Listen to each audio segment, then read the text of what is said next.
Welcome, everyone, to the Daphne Zepos Teaching Endowment webinar with Matt Benham and Andy Hatch, Talk Grass. My name is Tom Perry. I am the operations manager for the Daphne Zepos Teaching Endowment, and I am also a recipient of the Daphne Zepos Teaching Award in 2015. Who and what is the DZTE? The Daphne Zepos Teaching Endowment started in 2012 as a scholarship to grow a squad of cheese professionals who teach about the history, culture, and techniques in making, aging, and selling cheese. Each year, scholarship recipients go forth to learn about cheese. The scholarship fund expenses related to their research include travel, living expenses, and more. The recipients will share their learning with industry peers at events like the annual American Cheese Society Conference and beyond. We have added the back end of that grant to support more people getting the cheese education that they want and crave by being hands-on in the make rooms of our host partners, Uplands Cheese and Jasper Hill Farm. The scholarships are funded by the Daphne Zepos Teaching Endowment, a 501c3 nonprofit. The research award applications, DZRA, will open in March, and the teaching award applications will open in April for those interested in pursuing a topic. Inquire if you'd like to take advantage of our advisory committee to help with your potential application. Donations are always accepted directly on our website, and we hope you will consider donating so we can continue to offer opportunities like this. Let's proceed to the main event. Who are Matt and Andy? Matt Benham of Jasper Hill Farm is the 2020 DZTE recipient, and he did his presentation titled Growing Great Cheese, How Feed Impacts Flavor, and delved into how what goes in affects what comes out in cheese. And he is the creamery manager at Jasper Hill Farm, as I mentioned. Andy Hatch from Uplands Cheese needs no introduction, but we will introduce him all the same. He is a world-renowned and award-winning cheesemaker based on a seasonal all-pasture-based farm in the driftless region of Wisconsin called Uplands Cheese. And without further ado, I leave this in the capable hands of Matt and Andy. Tom, thank you so much, and thank you to the DZTE board for inviting myself and Andy to take part in this conversation. I don't come originally from a farming background, but as I became interested in cheese during my college years, one of the things that was most compelling to me was the impact that artisan cheesemaking can and does have on the viability of the dairy industry and on small dairy farms in particular. And in spite of this interest, I really spent the early years of my own career in the industry really focused on the mechanics of cheese making. And I got very caught up in that. And it was probably 8 or 9 years into my career before I had this really profound experience that I've spoken a little bit about in the past, in which I was grading these 2 different batches of a hard pressed aged cheese that I was making at the time. They were very, very similar on paper, having been made just a couple weeks apart, and yet they were extremely different from one another. So the primary difference, it turns out, is that one had been made with a late summer pastured milk, while the other represented the very beginning of a transition to the herd's winter diet. Neither of them were bad necessarily, but one was definitely more enjoyable and more interesting. And this realization, I think, renewed an early interest of mine in a study and in a practice of a cheese making that I guess is more tethered to its agricultural roots, as opposed to the system I'd sort of been working in. And ultimately that experience and that realization spurred my DZTA application in the spring of 2020. And around the same time, it spurred me to explore a job with Jasper Hill, where I've been making cheese here for the past 5 years. So my DZTA research was really focused around conversations with cheese professionals in Europe and the UK. And I think that makes a lot of sense on some level. There's a rich history there. There's a wealth of knowledge there, but it kind of ignores this valuable experience of some really accomplished cheese professionals closer to home. And that's what makes this conversation today with Andy so exciting for me. I've long admired Andy and the Uplands team for the way that they really center grass and grazing in their production system. And I think the results, speak for themselves, right? Pleasant Ridge and Rush Creek are two of the country's most delicious, most loved, and most celebrated artisan cheeses, and they represent a class of cheese I think that are really distinctive and are truly agricultural products that are representative of the system in which they're created. So Andy, I'm really looking forward to talking a little bit about your management practices today and the effect that you see on your cheeses. And I'm sure that for most folks on here, Andy and the Upland story need little introduction. But if you would you start with a little background on Uplands and your history with the business? Yeah, happy to. And I appreciated your intro there. I've not heard you talk about your career like that, starting with the mechanics of cheese making and making your way to farming. Uh, it strikes me that my entry point was kind of from the opposite side, was from the farming side. And the same is true of Uplands. And here we are probably, dancing the same dance. But it is interesting to think about starting as a farmer and becoming a cheesemaker, and starting as a farm and becoming a cheese business. And so I'll start the explanation of what we do here with the latter, with the farm itself. So there have been dairy cows on this farm for maybe 150 years, 160 years. The land was cleared by Norwegians. Cheese making didn't start here until 25 years ago, but more importantly, grazing started here, 30 years ago in 1994. It's a ridgetop farm, steep hills. It really struggled under the plow. There were just generations of Norwegians that couldn't hold on to the farm. I got all the legal documents when I bought it, and the farm really didn't hit its stride until 94 when Gingrich and Pattanaud put it all into pasture. And they were enamored at that point with, this was the very early days of rotationally grazing dairy cows. Late 80s, early 90s. Electric fencing had really just become available and affordable. So all of a sudden, farmers could partition their fields very quickly and easily and move cows around much more intentionally and flexibly. Flexibly? Is that a word, Janae? Oh, it counts. Um, so they began with cows on grass, and they were attracted to what it does for the animal and soil quality, water retention, what it does for the animal, the soil, the plants, and for the lifestyle of the farmer. They then, came to see, like anybody does who puts, his or her cows out on grass, that the milk tasted totally different.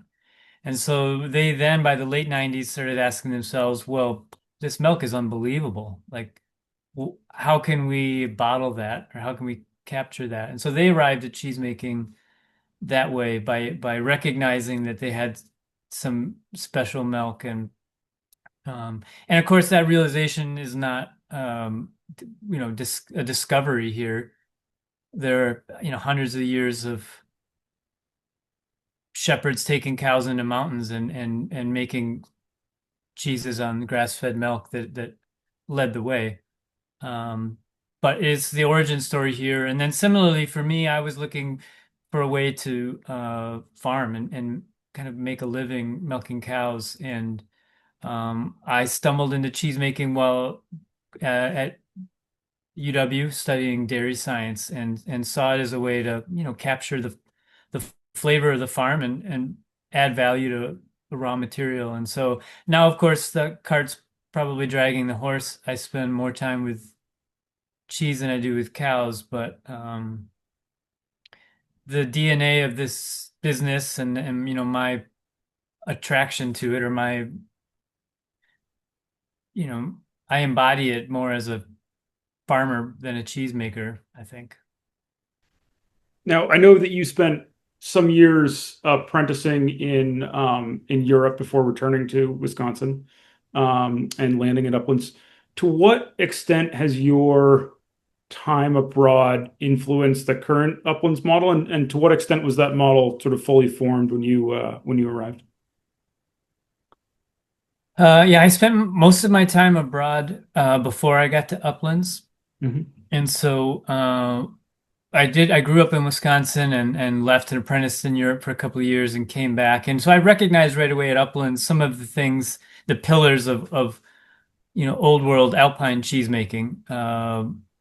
Cows on pasture, seasonal cheese production, unpasteurized milk, uh, natural rind, things that existed in the States, but obviously weren't that common. And I think the second half of your question is what was how much my experience abroad has transformed what we do here. Mm. Um, well, one thing I really credit Daphne herself with was connecting me with some of the French affineurs and cheesemakers when I was young and in my 20s. So my first couple of years at Uplands, I would go back and forth, make cheese in the summer here, go back to Europe in the winters. And she got, hooked me up with the guys at Marcel Petit, who in turn hooked me up with some Montor producers in the Jura. And that, of course, led to Rush Creek back here. Mhm. So yeah, I continue to change what I do based on, what I learn out in the world. I'm sure it's the same for you. And I think, well, I think particularly when it comes to grazings, some of the farmers here in the U.S. have really pushed the edge and have contributed to what Europeans are learning about grass-fed milk in turn. So I think it's cross-pollination. Yep. That's amazing. Before we get too far down the road here, it strikes me that we should probably recap some sort of key terminology for folks who maybe aren't thinking about this all the time. We've sort of queued up this whole conversation in the context of talking about grass. And when we do so, we're talking really about a diverse set of grasses and legumes, right? Depending on geography, that can be fed to dairy animals in different forms. One clearly, and the one that you're really leaning upon and drawing upon is the grazing of green grass on pasture. Another is the feeding of dry hay, which has been cut and then allowed to dry in the field before being baled. And grass can also be conserved as grass silage, right? Where fresh cut grass is compacted into a silo or like a concrete bunker, typically inoculated with lactic acid bacteria to preserve it, and then sealed with plastic to initiate an anaerobic fermentation to preserve it for months to come. And well-made grass silage, can be an efficient and cost-effective, nutritious way to feed animals, but it also it and its close cousin corn silage have some major drawbacks for raw milk cheesemakers, right? We don't use any grass silage for our own milking herd at Jasper Hill. I know you don't either. Do you want to speak a little bit to the challenges that that are identified with that? Yeah, good idea. Get some definitions. out of the way. Grass-fed is it, pasture, dry hay, and then the world of fermented feed. Grass silage, or around here we would say silage means corn silage, and we would say haylage for grass haylage. In England and parts of Europe, when they'd say silage, it'd mean fermented grass. Uh, yeah, so it's pretty commonly accepted across most of the old world that making raw milk cheese with fermented feeds is too risky for cheese quality.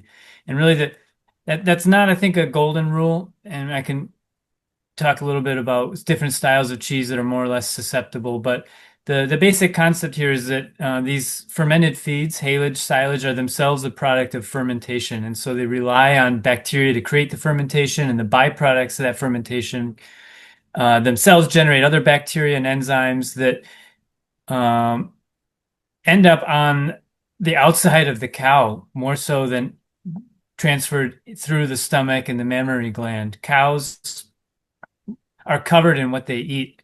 And of course, a lot of the bacteria enters milk not necessarily through the mammary gland itself, but from the outside of the teat in the cow's body in the milking environment. So these bacteria from fermented feeds make their way into the milk supply and can cause all sorts of goofy issues in cheese. Off flavors, gas producing organisms are probably the most common culprit. And so uh, when you're in Central Europe and looking at a lot of these aged raw milk cheeses, anything fermented is verboten. And that is the basic concept behind why. And I could pull out my phone and show some, we've all got some gnarly pictures of cheese that has gas. And it's a very expensive problem. So most raw milk cheesemakers just steer way away from it. And I'll take a second here to talk about the exception. British raw milk cheesemakers seem to be able to make their territorial style cheeses with fermented feed. Such a wet climate, making dry hay is pretty much a non-starter. The difference there, I think, compared to the continental cheeses, is that a lot of these British cheeses, Cheshire, Lancashire, Cheddar, have salted curd. So that is, the salt is applied to loose curd before it's formed into a cheese. And so the presence of salt in the middle of that cheese from the beginning can prevent the growth of some of these gas-forming organisms. Compare that to Parmigiano Reggiano, Comté, Gruyere, Pleasant Ridge, Alpha Tolman. You make this pressed hard cheese, no salt in the interior, and then you apply salt to the exterior via brine or dry salt. It'll take weeks for that salt to migrate into the center of the cheese. And in the meantime, these gas-forming bacteria will grow, start producing CO2, and blow up your cheese. Thanks for closing the loop there, and bonus points for working in the word verboten. I think that's a strong one there. Rather than dwell too much on what we don't do, do you want to talk us through your system for rotational grazing?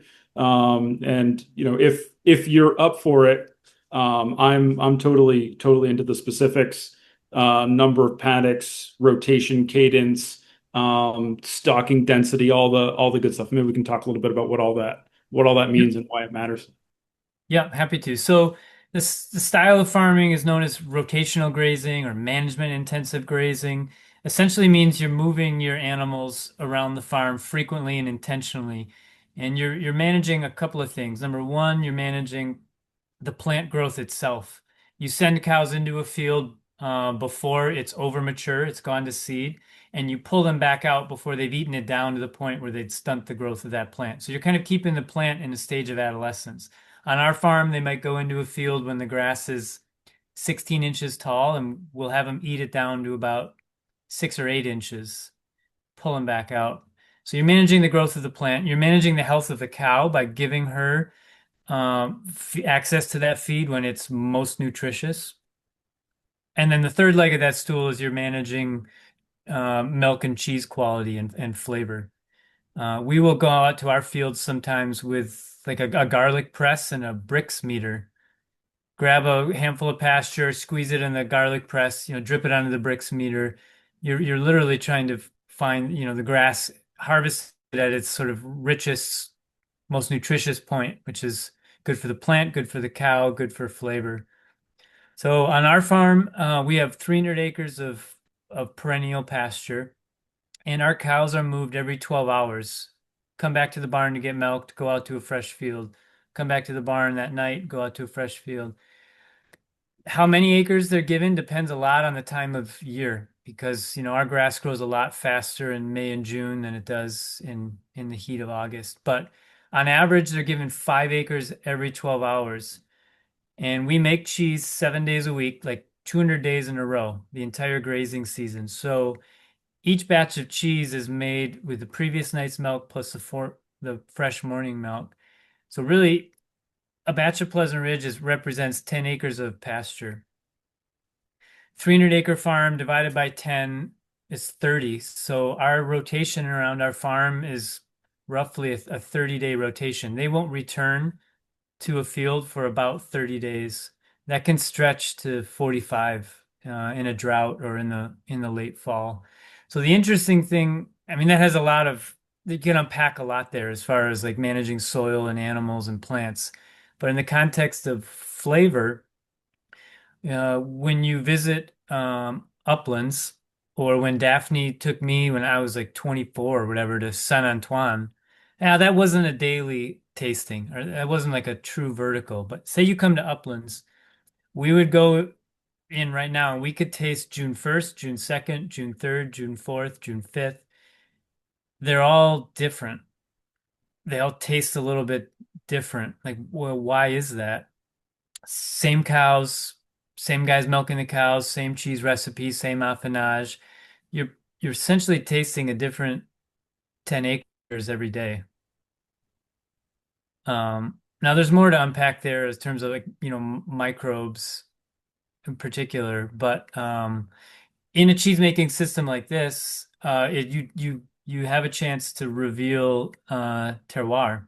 It would be like going to a vineyard, a winemaker, and tasting the bottlings that go up the hillside.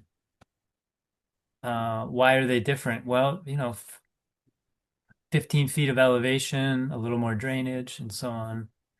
Um, so we're attracted to we like this style of farming because it's right for this landscape. We like it for the lifestyle of the animals, and we like it for the lifestyle of the farmer.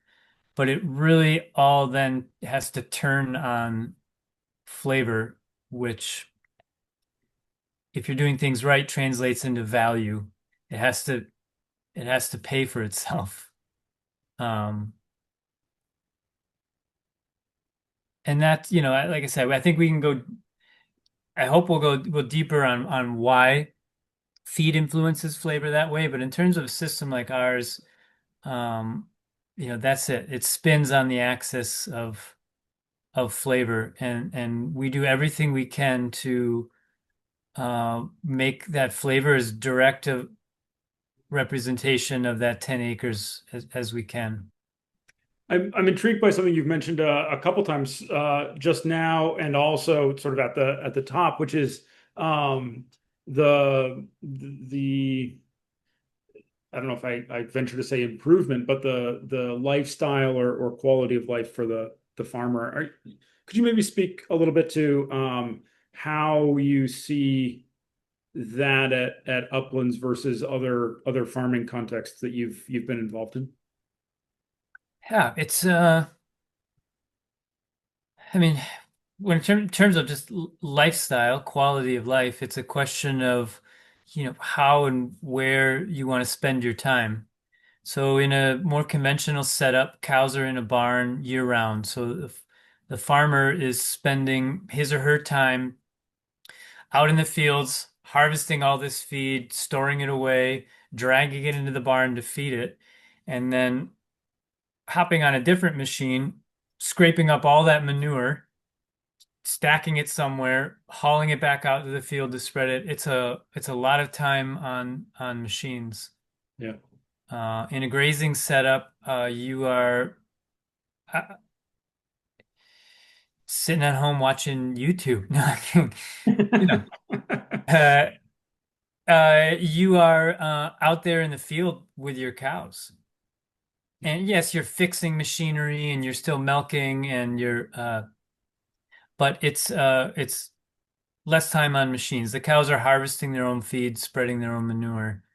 Um, Now there is, I think, one interesting drawback, and I just this afternoon I've been missing milking. We haven't been, milking for the past month. I went to a neighbor's farm and hung out in the barn while he milked. They milk in tie stalls. It's nice and like cozy and warm in there, and that is something that's different. Is cows who are kept in a barn, you can be next to them all the time, whenever you want.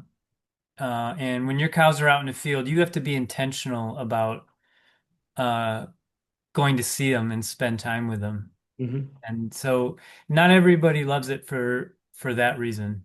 Um, it's less. It's actually, we love our cows and we farm this way in part because we love them, but it is less like pets probably. More like managing a herd as opposed to managing, all these individual loveys that you get to go pet anytime you want. Yeah, it strikes me that you mentioned earlier that rotational grazing is frequently referred to as management intensive grazing, and I understand why that is, right? But it may be management intensive, but it's sort of input light in some regards. When you think about the Yeah. way in which you're spending your time, right? Yeah, there were four guys working at my friend's farm tonight. Uh, I mean, we'd never have four people working on a day. Yeah. It's just I don't want to say it's less work. Well, it is less work. Honestly, the trade-off, of course, is that it's also less milk. Sure. Sure. So my friend is getting 90 pounds of Yeah. milk a day out of his cows, and we might get 50. That's a huge difference. And so, if I sound pious or something about this, let me point out that if you're a dairy farmer selling fluid milk, I mean, your profit margins are so lean, you have very little control over the price you're paid. All you can really do is focus on efficiency and lowering your cost of production. And so if you can, you know, you need to produce as many pounds as you can as cheaply as you can. And it's not to say we don't value efficiency, but we're focused on flavor. And Mhm. again, that's what I said. This system has to. That's the third leg of the stool. Better for the land, better for the animals, makes a more valuable product. You make a couple points here that remind me of this really interesting study done by the University of Turin, I think it's 2009, in which they make cheeses via an identical recipe or cheese making process. Three different groups. A group of cows fed exclusively indoors, and then a group of cows fed in a set stocking method, right, where the cows are set to graze rather than being rotated through a number of paddocks, as you just explained. They're sort of unleashed on a large swath of pasture. And then the third group is grazed rotationally, essentially in the way that you've described. And what they found, with the tasting panel that assessed these three different types of cheese, was that the tasting panel was very easily able to distinguish between the cheese from the cows who lived indoors and those who lived outdoors. They were, functionally unable to distinguish between those two Hmm. outdoor groups. But then compared to one another, the rotational grazing group produced considerably more milk than the other grazing group, right? And so this is an important point that I just want to like double click on here, which isn't to say that third rotationally grazed group made the most milk, right? But they made more on this rotational grazing setup, where as you've explained, one of the key purposes of rotational grazing is to make sure that your cows are always getting the nutrition that they need, right? That they're harvesting grass at the ideal time for it to be harvested, both for the life cycle of the plants, but also for the nutrition of the cow. But then I think it's interesting they describe this, the cheese made indoors or from these cows kept indoors, was less yellow, which we'd expect, right? But also less creamy and less elastic, and overall less flavorful. And so I think that this holds up on a couple different points, right? One is the raising cows in a barn with intensive control over what they're being fed at any given moment has the opportunity to maximize production in terms of output of unit of milk, but you forgo flavor in doing so. And I think we can sort of circle back, maybe to the specifics of production. But I am really interested in how you're thinking about these sensory properties of a cheese like Pleasant Ridge. You mentioned that you're sort of doing everything you can in that to encapsulate that 10 acres and capture that flavor. What does that mean? I think the basic principles for connecting the land and animals to the flavor of a cheese. The basic principles have to be a single herd on pasture or homegrown feed, fresh unpasteurized milk, and a natural rind. I think you could add to that homegrown starter cultures and rennet, which we do not do at Uplands. And I know you do. I'd love to actually hear more about that. But yeah, and I'm not saying that approach to cheese making has any like moral superiority, or someday I would love to buy milk from neighbors and maybe make other cheeses, and in that case I'd probably pasteurize it. And so it's not like a moral high ground, but I think if you're trying to make something singular, Yep. And distinctive, that's the most direct route. Single herd on pasture, fresh, unpasteurized, natural rind. You're always going to taste the farm. And in some ways, maybe it's a role of the microbial dice. That's that style of cheese making. And certainly you see more variability in cheeses made that way, which is something that can be difficult to manage. But Yep. that's what I mean, trying to make, something that tastes like the farm. Sure. And how about, would you talk a minute about what you're doing with rennet and starter cultures and how you see that as part of this?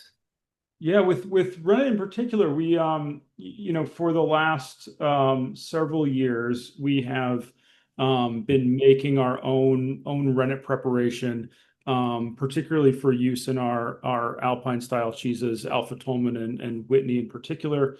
And we're exploring its debut in other products. We've begun using it in Caspian, which is our rustic tome style cheese. And we do this in sort of a combination way. So we're taking whey from the cheese making process. We are essentially clarifying it. So we're making a ricotta like cooked cheese. And yet the ricotta that we're skimming off the top of that is functionally a byproduct. What we're actually after is that clarified whey that becomes a nutrient-rich medium for dried calf stomach that we're introducing and incubating in that solution for about 24 hours to sort of see that dissolve and take on the enzymatic potential. The really interesting thing about this is that most cheesemakers are as you know are buying commercial rennet from one of a handful of suppliers and buying commercial cultures from one of a handful of culture manufacturers. And to be clear, we do the same thing as well, but we are supplementing that with the addition of this house-made rennet, which in addition to providing the coagulating enzymes that allow us to coagulate a vat of milk into cheese curd, they also introduce some native lactobacilli into our cheese making process that are functionally unique and unavailable elsewhere in the sort of wide world of cheese making ingredients. And what we've found is this really unique depth of flavor, particularly in Alpha Tolman and Whitney that we didn't see prior to the incorporating this house-made rennet process into our processing. So that's been really neat and I think really transformative for the depth of flavor in our cheese making, particularly these longer aged cheeses. So. Yeah. Yeah. Bravo. I think that's fascinating. Yeah, it's been a really cool process, and I think we're learning to refine it all of the time. As you know, one of the beautiful benefits of ordering commercial rennet from a cheese making supply house is that it's quite standardized day after day. And we've learned to do that with our house-made product, but it's taken some work, right? And this is sort of introducing another layer of variability and artisanship into our cheese making that's taken a little time to master. But we're really, really thrilled with the results and wouldn't turn back for anything. So. Mm-hmm. I remember last time I visited, it was a few years ago, but I made Alpha Tolman with your cheesemaker, and he spent as much time working on the rennet that day as he did the vat of cheese. No It was doubt. impressive. Yeah. No, yeah. It's funny. Each of these ingredients, if you will, has its own make sheet, its own, Yeah.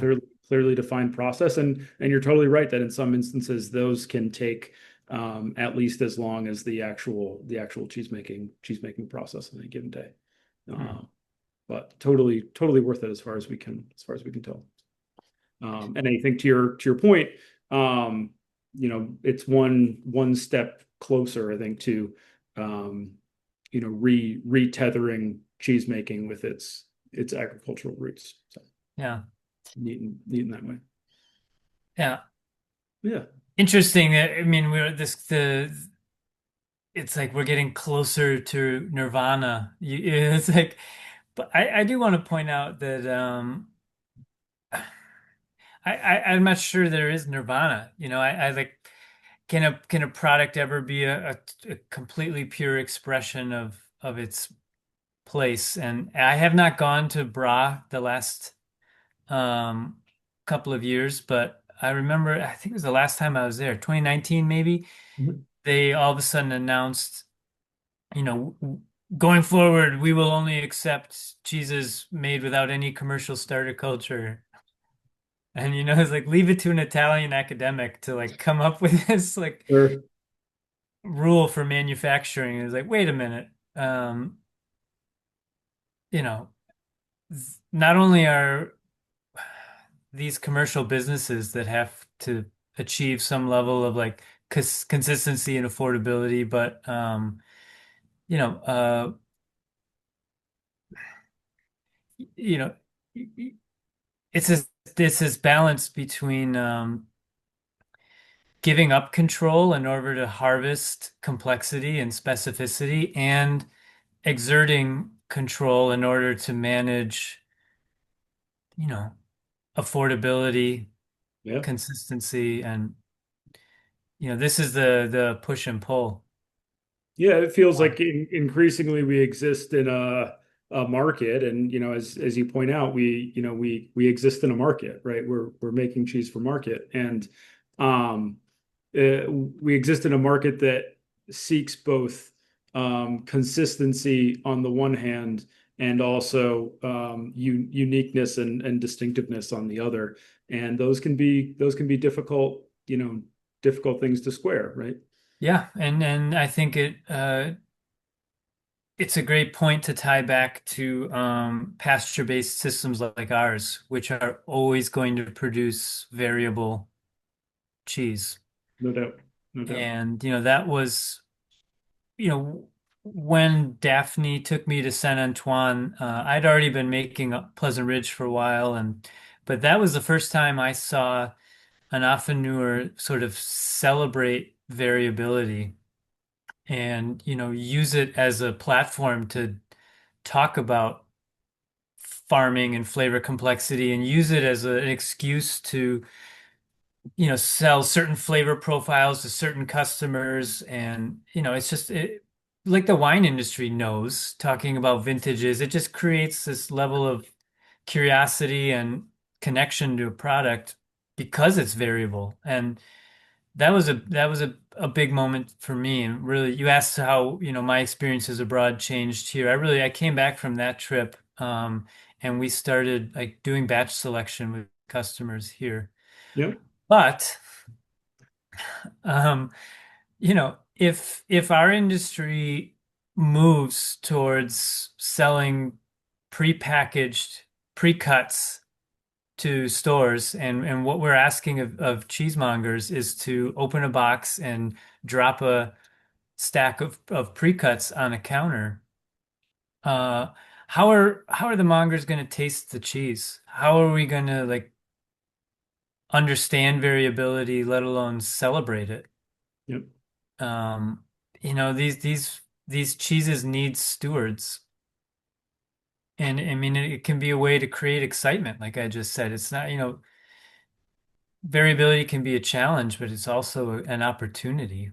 And it really has to, it relies on people who are curious and care and are there to explain it to customers. But to your point, that variability as a selling point and as a point of interest does require some, hands-on, mouth open,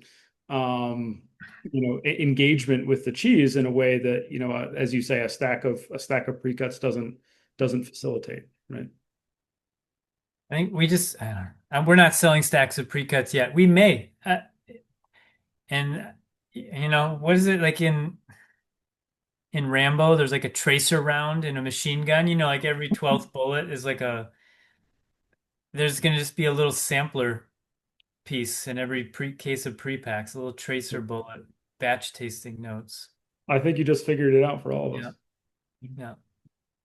It's funny, this so much of the the genesis of Jasper Hill as a business, right, is to maintain the working landscape of the rural character and the working landscape of this area by keeping it working. And for us, that means pastures, hay fields that are sort of working productively in the service of agriculture, right?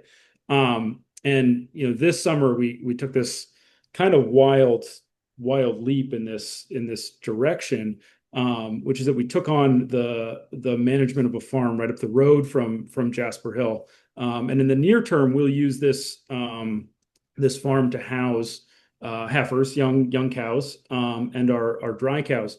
But one of the most exciting parts of this project for us is that is the opportunity to take on an additional 100 acres of cropland that had been planted for decades as conventional corn, and we've converted it to this mix of a diverse mix of grasses and legumes. In the near term, this grass is being turned into grass silage, haylage, as you would say, for these cows that aren't milking. But in the long term, our intent is to establish a milking herd, grazing rotationally through the season. Now, as we're doing this, we're sort of introducing this whole new variable into our process, right? Which is this whole additional farm. And on the one hand, we want this herd to be this new herd, I should say, to be seasonal, whereas historically we've milked cows year round, right? So we would operate these two herds side by side. Our existing herd, continue milking year round in this new seasonal herd. Can you speak a little bit to the seasonal rhythms of your work and the challenges that provides, and maybe the opportunities it provides? Hmm. Yeah, our herd is spring calving seasonal. So, they all have their calves in April. We'll milk them for 9, 10 months, and then we'll stop milking them, dry them off January, February, March. Um, and so this is, you would say, probably a natural rhythm for most, mammals, deer or so on. You have your baby in the spring when feed is abundant. Lactate, nurse the baby through the warm months, and then hunker down pregnant again through the winter. So there is, kind of a natural logic to that rhythm. And in our case, we're timing it for pasture. We want the cows to calve and start milking right when spring pastures come up, and then as we stop grazing in December, uh, dry them off and go dark. So the couple of ways to think about it. One is sort of the natural rhythm, and of course the word natural, we're hooking these cows up to milking machines. It's how natural is it? But uh, that's one layer. I think the second layer is flavor, of course, like I talked about before. We're trying to harvest all of that grass and basically distill that down. 200 days on 300 acres of pasture, just distill it down into 12,000 wheels of Pleasant Ridge and capture that flavor. Third way to think about it is, economically. The cows are out there harvesting feed when it's cheap, free and cheap. And in the winter, when it's expensive to make milk. Now you'd be, hauling them feed in a barn, hauling their manure out.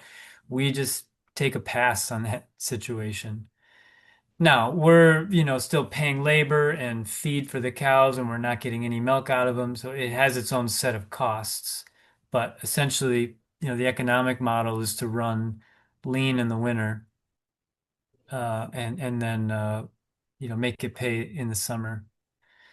So there's some appeal to it. There's some real challenges. Obviously managing labor we go about 10x in terms of labor hours, winter to fall. That's just a huge expansion and contraction. Managing your facilities, especially cheese inventory swells and contracts. Managing your cash flow. And then on a more practical level, and if Nate is listening, your farmer, very practical things like getting your cows pregnant on time. Yeah.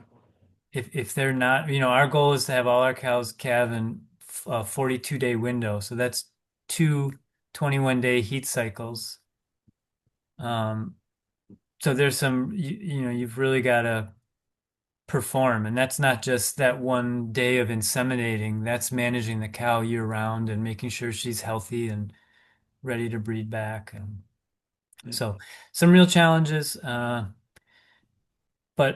some real payoff in terms of quality of the cheese, economics potentially, and then you know, lifestyle sure. for the farmer again. We've talked a lot about grazing, but while we're talking about this seasonal aspect, will you speak a little bit about winter feed? Hmm. Obviously, if cows aren't milking, their needs go down, but they don't disappear, right? How do you guys handle that? Yeah, so we are, in case it sounded like I demonized fermented feed before, we are now feeding silage to our cows.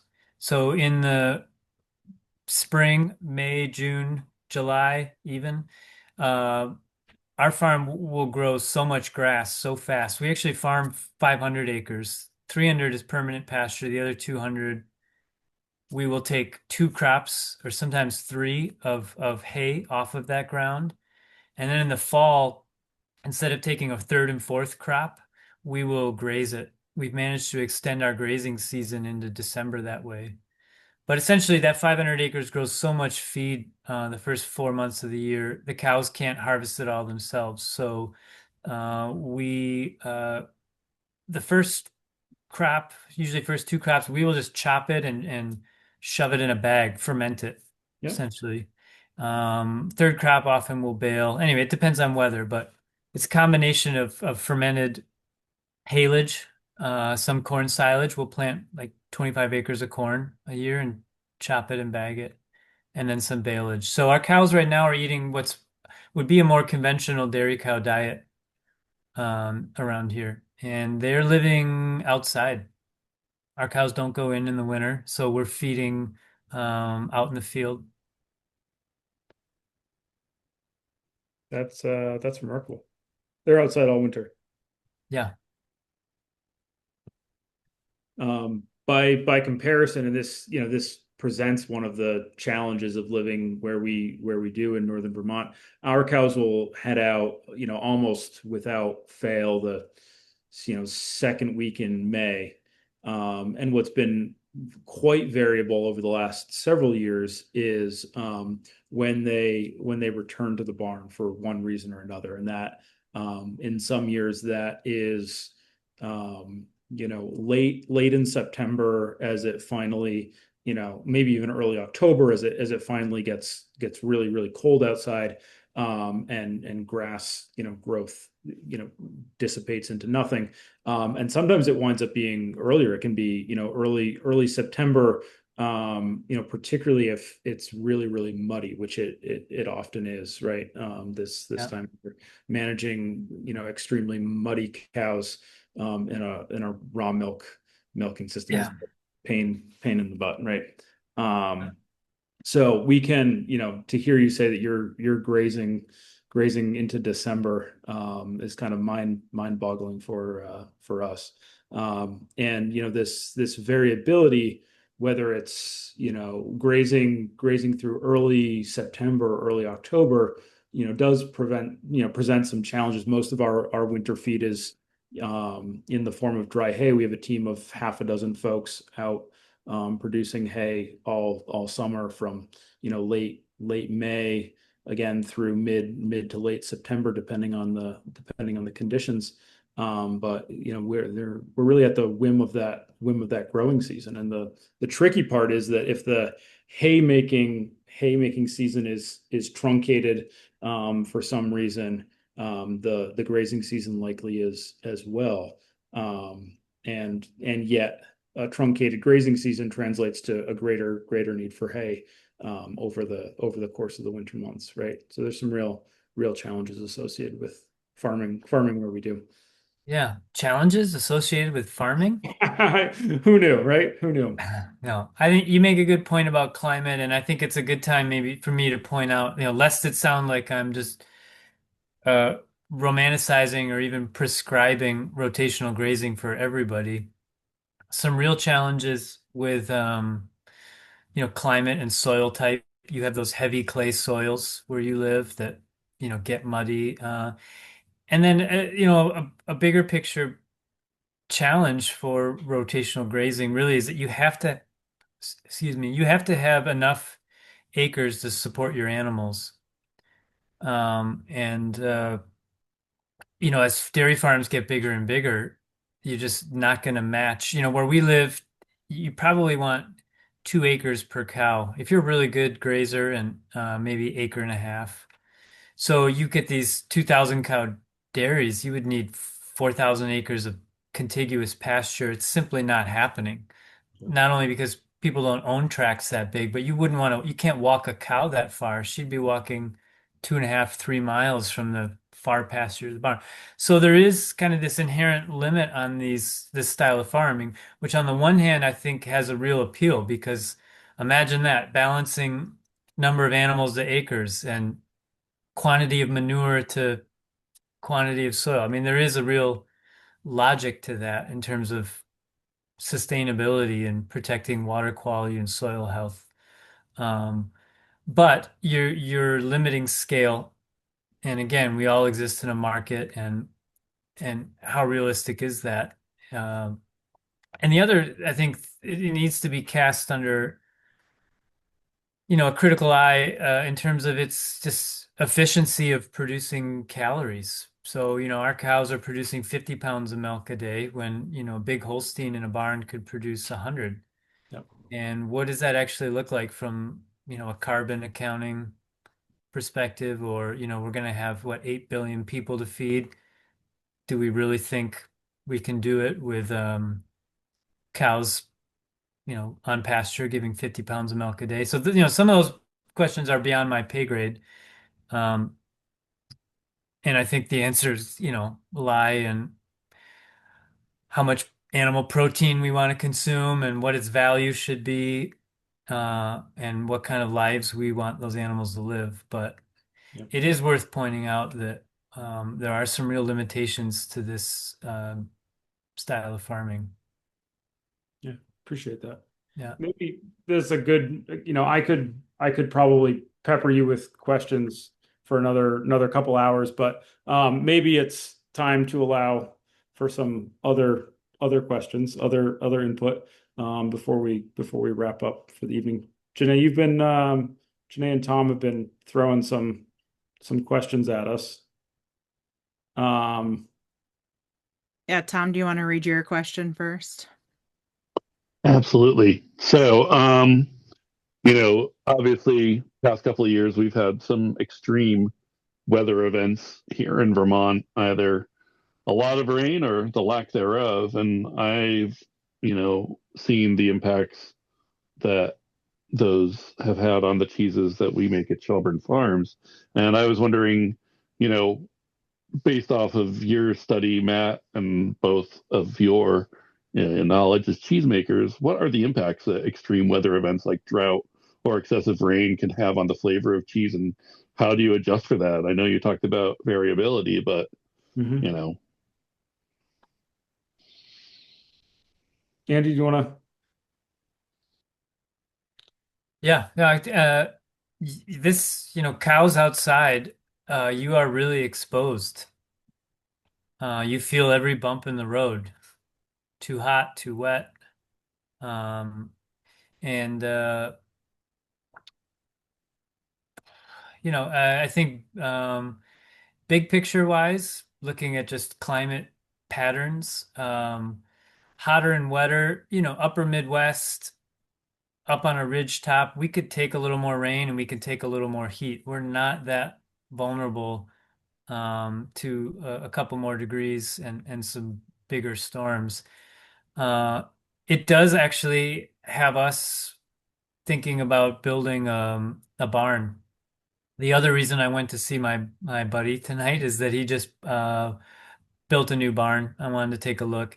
This is something I never thought I would be considering. 10 years ago, it's one of the really special things about our herd of cows. They can live outside year round. They thrive on it. I mean, it's remarkable. And we've bred for it for, decades.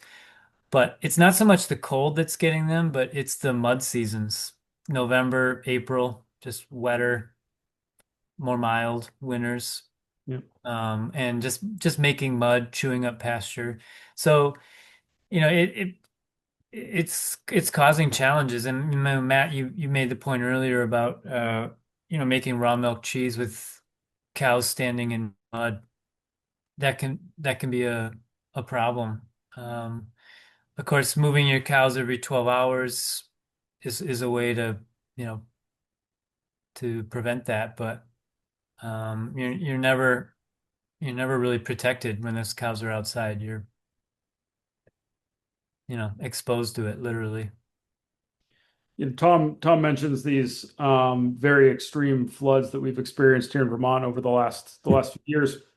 The first of which was, July of 2023, and then again a year later, essentially to the day, July of 2024, and then this past season began, moderately wet and wound up with a long drought that's dragged well into the fall. And what's interesting is that each of these, maybe, there's such a lag between that,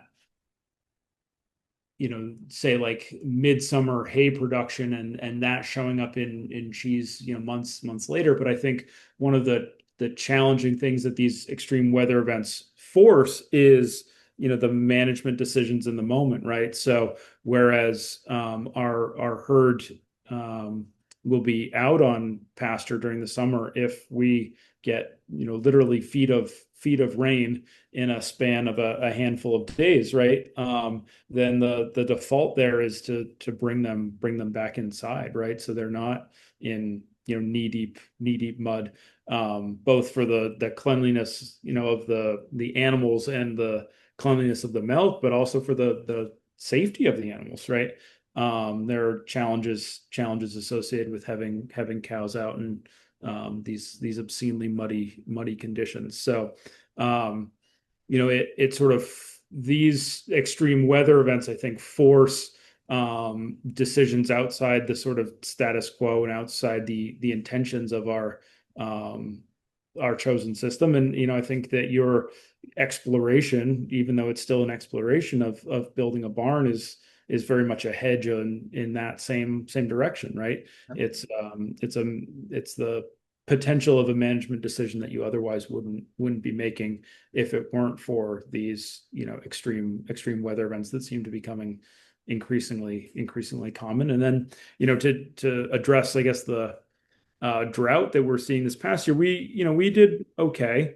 But, I've spoken with, neighboring farmers who are, now in January, February, actively questioning whether they had the opportunity to make enough hay or other feed to get them all the way through the winter months, or whether they're going to be sourcing hay at great expense from other folks, right? So there are real challenges aside from the immediate washed out road, for example, right? Which was sort of the most immediate and challenging catastrophic consequence of some of this flooding was being able to maneuver around rural Vermont. I forget the precise statistic. Is it 85% of our roads in the state are gravel, something like that? It's absurd, right?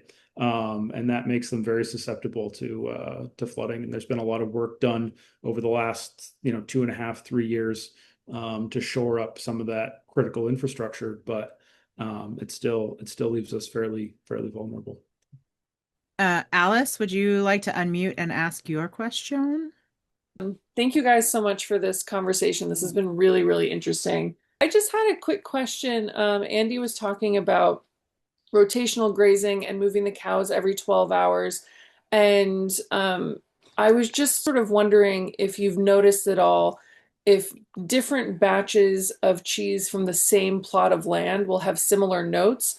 Because I know you were talking about, how each sort of plot has different drainage and is in a different area. And therefore, I would assume, you know, different plants, different grasses will grow there. And I would imagine that, you're going to find similar notes between different, I don't know if you're tracking that. I don't know if that's true or not, or if it's different every time, if that makes sense. Yeah, great question. If I were a better salesman, I would just make up some like You if I were totally could. if People I would were in buy the it. wine industry, I would say yes. You could do like bespoke micro batches from each Yeah. individual plot. Yeah. Yeah. I No, only it's a like the great, Pleasant Ridge from plot 14 personally. yeah, that's Right, all I right, need. exactly. Yeah. We think a lot about that type of stuff. And when we taste cheese, it's in front of a big spreadsheet. We as much as I made it sound like, you were harvesting something wild, and in the end, that's kind of the case. We do track a lot of data. We've stopped tracking the pasture that the cows are in while they graze. We couldn't find trend lines. Uh, so, I said about 300 acres in the fall, we'll graze more like 450, but just say 300 acres. The cows visit once a month, the same fields across a 6, 7 month season. So each field will give you 6 or 7 batches. We just couldn't tie the thread through all of them because you're seeing as much variability almost day to day or month to month as you are across the season. And it depends a lot on, of course, weather, time of year, stage of lactation of the cows. There are all these other variables laid over. Field 19, the species mix in there is going to be different in May, June than it is in September, October, just based on the weather patterns that season. Some plants or legumes will outcompete others. Anyway, we've actually been talking about it this winter, and I think we're going to start using some new grazing software that will make it easier to track exactly where the cows are and have a exact sort of historical record. So we're going to bring it back into the data set, but uh, short answer, unfortunately, is no. I don't have a favorite field.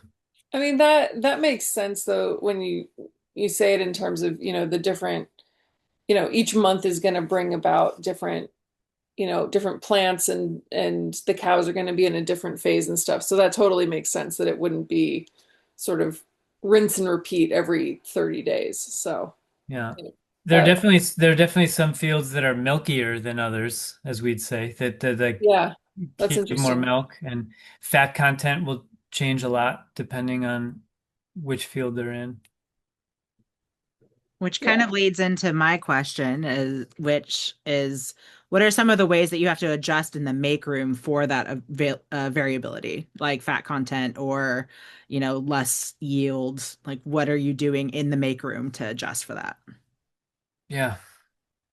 You want to go first, Matt? Or Sure. Yeah, I think, to sort of tie these two questions together, I totally agree with Andy that, we haven't identified specific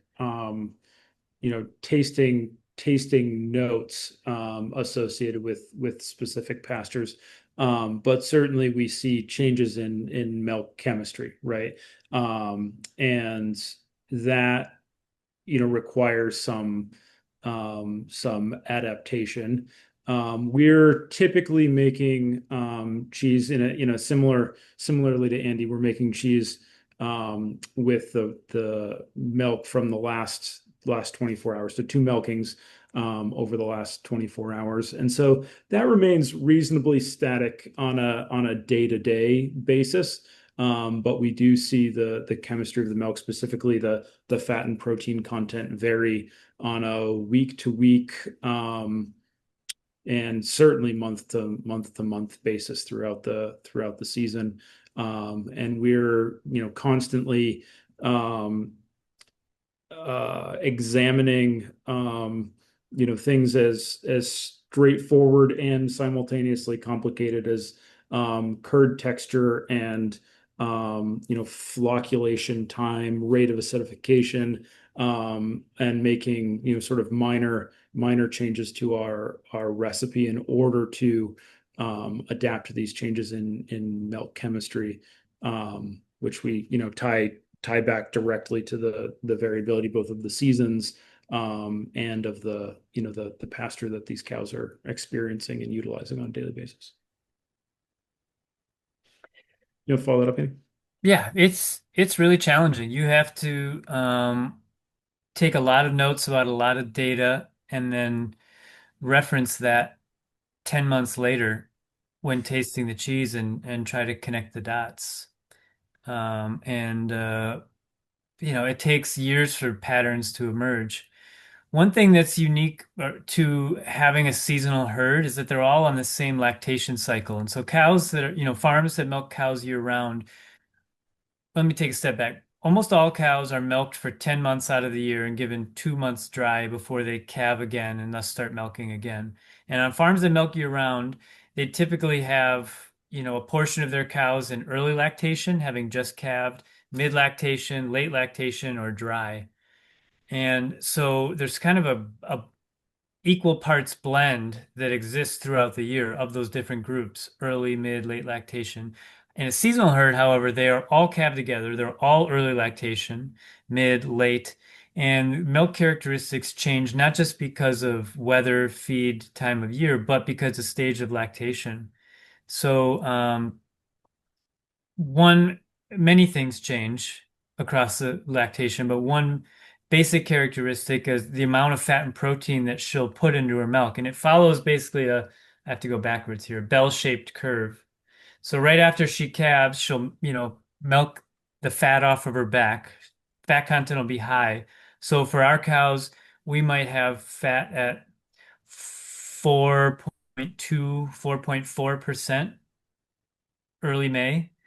That could bottom out at like 3.4% in July. And then in late fall, making Rush Creek could be 5.5%, this big bell curve.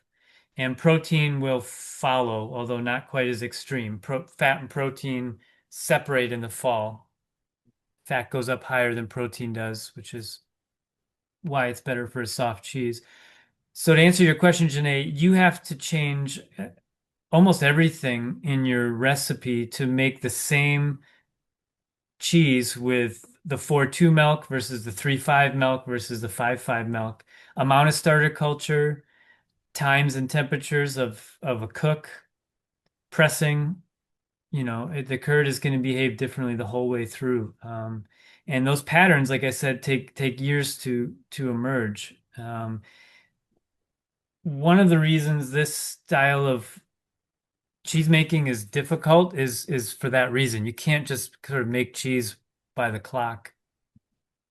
If I were running a big cheese factory, 3 shifts, you're damn right. Like I would pasteurize the milk and standardize it so it's coming in at the same level of fat and protein every day, and then it's easier to train people.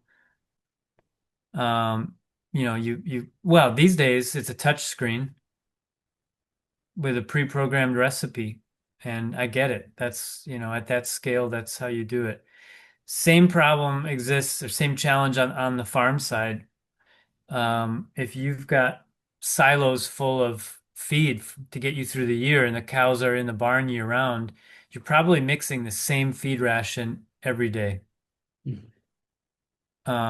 Whereas on a grazing farm like ours, you wake up, you look at the weather, and it's like, well, where are the cows going to go today? Where are they going to go tomorrow? Where were they a week ago? You're constantly having to adapt, and it's challenging. You're engaged. It's engaging. The answer to the question of how do you handle only making 2 cheeses a year keeps you on your toes every single day. Yeah. You're never doing the same thing. Paul, that was quite a comment. Do you want to read that out loud? So I don't know. I was just thinking about what you said towards the beginning when you were talking about what makes a real cheese, and it's just something I've been thinking about a lot lately. And with my team, we were rereading the old Percivals recently. And so I think, yeah, there's this magical cheese derived from the utmost terroir, where you talk about where you're talking about major investment essentially on the cheesemaker, farmer, monger, and consumer, because you're talking about higher costs throughout the chain. But for that to work, it's like you actually need all these parts that are willing to invest and pay higher price points. And I just don't, at least where I am, I really struggle to find consumers or mongers who are willing to think about what pasture means and how it translates to like even it just understanding that grass has seasonal flavors and variations. So it's really exciting to see, because like 10 years ago, it's like the discussion for native starters was like you could find little bits and references and you had to go somewhere far away to train on it. And now, there's so many sources we have for it that we didn't have in the past.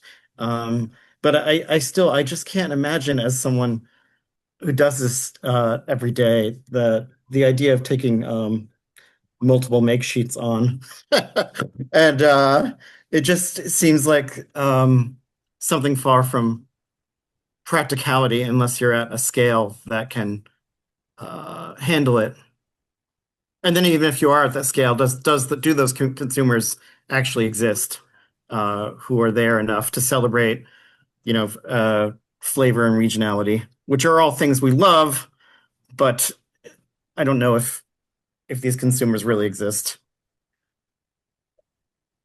beyond an elite class. Let me put it that way. I'm really glad you made that point, Paul. I've been like wringing my hands. Oh, it's hard for the farmer. It's harder for the cheesemaker, and it's harder for the cheesemonger and the consumer too. To handle products like this, variable and expensive. Yeah, it's well, it's challenging. I'd like to say it's engaging, but what's the alternative? I reread this book the other day. Terry Thies, Thiese, is a wine writer. I think he's in Boston. He imported a lot of like German and Austrian wines. He married a chef from Wisconsin, is how I got to know him.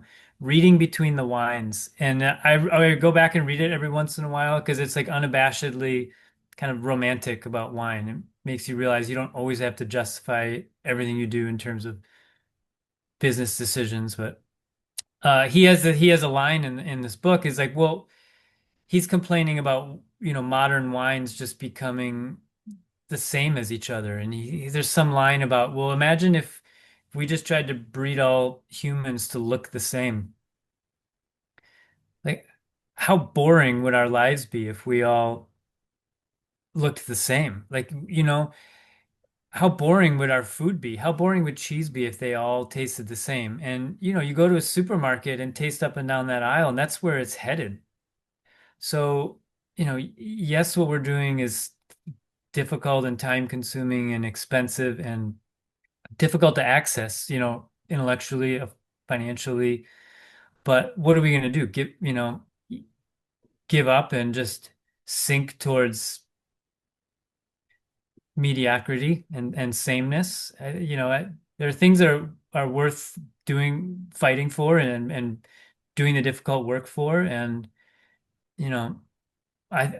for me, cows on grass and singular, like expressive cheese is one of them. I like it for all those reasons. What it does for the animals, what it does for the land, and then, what it does to us as people to appreciate something singular. But it comes at a cost. You can't really be in this business for any period of time, I think, unless you have a passion for creating a singular product, particularly on the farmstead level. The discussion of real cheese, there's a certain element where it's like, I mean, to quote the Percivals, you might as well be having a sublethal dose of heroin. If you're not having a major cultural conversation with the wedge of cheese you're eating. And so, but I think there's something to be said for like making artisan cheese, but sort of like there's different levels to artisan cheese. And you're striving for a unique product, but you're not like I know there's certain cheesemongers who are just going to backpack my wedge, and I just have to be okay with that. And yeah, but then would I like to have, seek constant improvements? Sure, because I want to make a product that's real, but I suppose, some of my industry mates might just not consider it real, and that's okay. Paul, I think, I really appreciate this comment and this discussion. I think, our conclusion maybe a strong word.